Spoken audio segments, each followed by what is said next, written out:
Okay, welcome back to Bounce Around Charleston. The Gibbs Museum of Art Access Program. And I have here with me Rebecca Saylor, Curator of Education at the Gibbs. Welcome to Bounce Around Charleston. Thank you. Okay, the Art Access Program. What is that all about? The Art Access Program is our program for all Title I schools in the Tri-County area, so Charleston, Berkeley, and Dorchester, to allow them to come to the museum for free. There's no admission. Admission is waived, and we support their transportation to get to us. Wow. So yes, so it's open for pre-K through 12th grade, so any and all. So you want them to come to tour the museum and just enjoy the art. Exactly. Have that museum experience. You know, some are downtown, but many are not. So to be able to come downtown, come into our newly renovated museum, which has just spectacular places for them to see now, and then they actually are able, we have 2 classrooms on the first floor where they do hands-on. Wow. So they get to take a little something with them after each tour. And we have great museum educators who lead the tours for them. You are closed for how long? We were. It was right under 2 years. It was 2 school years for me, is how I work. So wow. For 2 years, I wasn't able to bring children into the museum. And before we were closed, we did open. We had a program similar to where we were allowing Title I schools in, but we weren't able to support their transportation. So that Correct. was still hard for a lot of them to get to us, even if they could get in for free. So when the students come, what can they expect to see? Sure. Like I said, our first floor, with the renovated museum, our first floor is now considered our education center. So it's where we house studios and classrooms. Often when they come, a little perk will be that we have visiting artists that are actually in the studios working at times. So some will actually get to meet working contemporary artists, which is really cool and different. That's real cool. It is. And then they'll go upstairs and take a tour. We have options for pre-K through 12th grade across curriculum. So there's a lot of different options for teachers to choose, different depending on what they're studying. Sometimes they want more of a general overview. This is their children's first time coming in.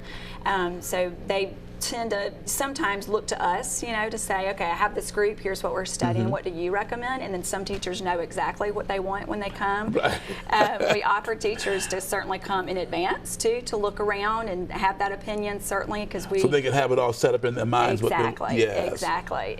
And then, like I said, before they leave, after the tour, which is typically 45 minutes to an hour, and then after that they get to go downstairs or back downstairs to that first floor and go in those classrooms and have a hands-on activity that relates to the tour. And when they're finished with that hands-on activity, they can take it with them. They take it with them, yes. So it gives them a little piece to take with. And before the renovation, we didn't have those classrooms. Wow. So this is new, but we were really excited, especially this past summer. We worked really hard to come up with some great activities. So when people who have already visited the museum, like say 2 years ago, when they come back now, they can find something spectacular and brand new. Very, very brand new, yes. It not only looks, but just things that we're able to offer, and the way the story is told with the collection as well as the traveling exhibitions. It's a much grander space. It's an easier space for tours, which was great for the education staff to be able to take children and adults, but children through and to really experience, the galleries and the art on the walls.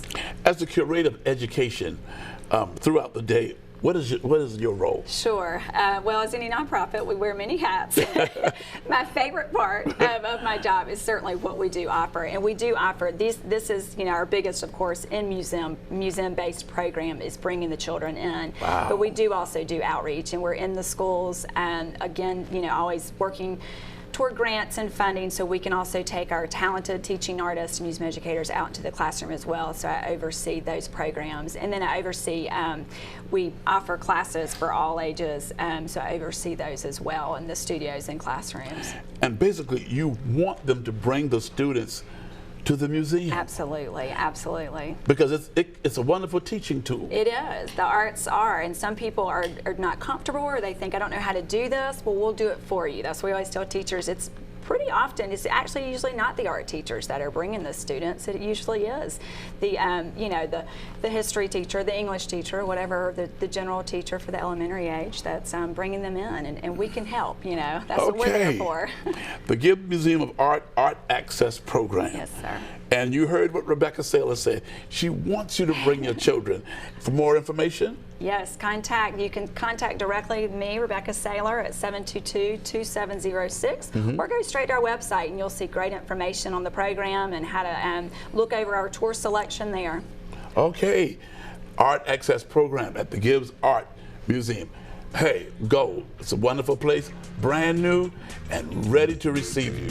Thank you for being here on Bounce Around Charleston. Okay, there's a whole lot more coming up right after this break.